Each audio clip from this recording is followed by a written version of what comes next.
Selamat pagi, selamat sore, selamat malam, saudara dan saudariku yang terkasih di dalam Tuhan kita Yesus Kristus. Selamat datang ke Kopi hari ini. Saudara, kasih adalah oasis dari pengharapan dan iman. Tetap teguh imanmu, karena Allah itu akbar, tetapi juga akrab. Emmanuel, Tuhan berserta bersama kita. Hari ini, saudara dan saudariku yang terkasih, saya coba ingin membagikan bagaimana kita melihat hidup di dalam 5 cara.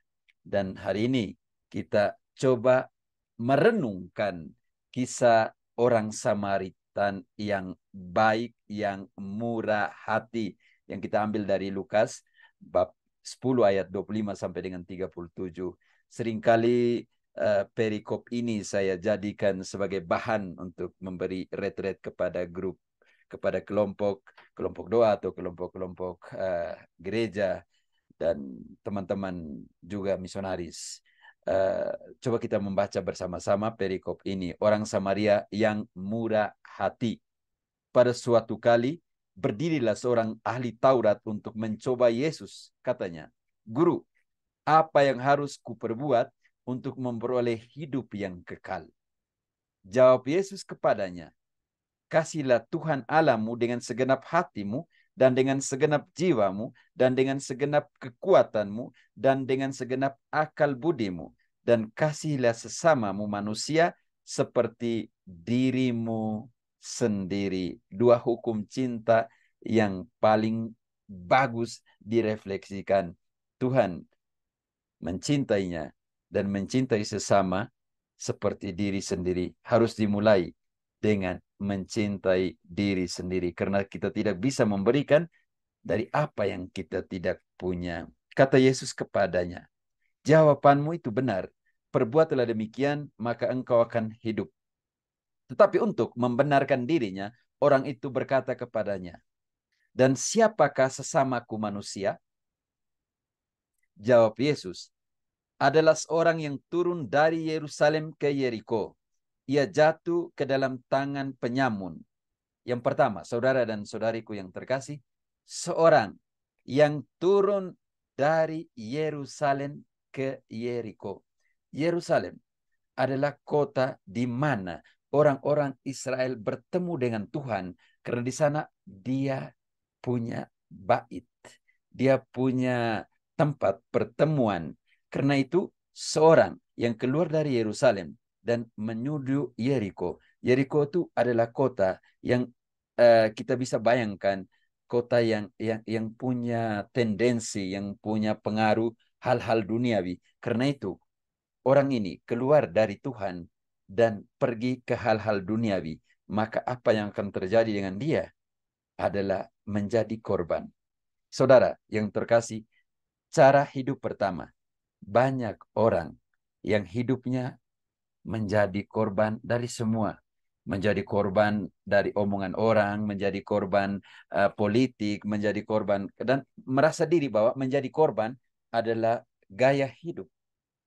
Dan kita ingat, semua mereka yang menjadi korban di dalam hidup ini, mereka berusaha untuk keluar dari cinta Tuhan dan mengikat dirinya dengan hal-hal duniawi. Dan orang-orang seperti ini akan bertemu dengan penyamun. Cara kedua dalam hidup adalah cara hidup sebagai penyamun. Penyamun, pencuri, tugas mereka adalah mencuri, membunuh, merampas, dan lain sebagainya. Kita ingat, pergerakan politik mungkin akan pemilu, banyak sih yang korup-korup seperti ini ya, yang mencuri hak, mencuri kekayaan negara, mencuri semua yang dipunyai oleh bangsa untuk untuk kekayaan pribadi atau kelompok atau golongan atau partai politik. Jadi pencuri juga menjadi gaya hidup. Dan saudara dan saudariku yang terkasih di dalam Tuhan, setelah itu ketika bertemu dengan penyamun dan mereka merampoknya habis-habisan, tetapi yang juga memukulnya, yang sesudah itu pergi meninggalkan dia setengah mati. Kebetulan ada seorang iman turun melalui jalan itu, melihat orang itu, tetapi dia melewatinya dari seberang jalan. Saudara-saudariku yang terkasih, inilah cara hidup yang ketiga. Banyak orang yang mencuci tangannya seperti Pilatus. Dan Yesus bilang, setiap kali engkau membuat untuk yang kecil ini, engkau membuat untuk saya, engkau perbuat untuk saya. Hati kita masih diracuni dengan banyak hal yang namanya ego, yang rasa sendiri di dalam hidup ini. Dan kita mungkin kurang punya perasaan belas kasih kepada mereka yang sangat membutuhkan. Merasa diri jauh, merasa diri bahwa kalau seandainya saya membantu orang yang ini, yang berdosa ini, maka saya akan menjadi berdosa juga. Karena itu imam Yahudi ini memilih untuk tidak menyentuh korban, karena nanti darah yang ada di tangannya atau yang mengenai jubahnya, maka korbannya tidak layak di bait Allah. Saudara dan saudariku yang terkasih, inilah gaya hidup yang ketiga. Dan yang keempat itu sama. Gaya hidup yang keempat adalah gaya hidup. Demikian juga seorang Lewi datang. Ini orang Lewi juga. Dia semacam, ini adalah 12 suku, salah satu suku Lewi itu yang atas pembagian tanah di Israel, mereka tidak mendapatkan tanah karena tugasnya itu adalah untuk melayani di bait Allah. Jadi suku Lewi adalah suku keturunan imam-imam Yahudi. Karena itu takut bahwa kalau seandainya menyentuh korban, maka ibadahnya tidak murni di hadapan Tuhan. Banyak kita yang merasa diri bahwa kita itu dekat dengan Tuhan, tetapi jauh dari kemanusiaan, jauh dari rasa belas kasih, jauh dari penghargaan untuk mereka yang sangat membutuhkan. Karena itu kita takut menyentuh korban.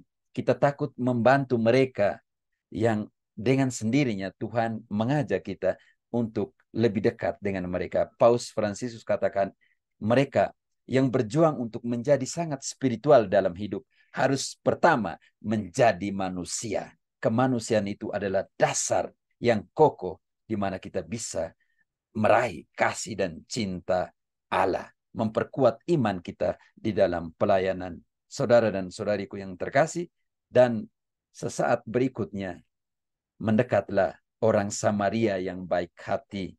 Orang Samaria itu mengobatinya, membasuhnya, dan membawanya ke tempat penginapan. Ini adalah cara hidup yang keempat.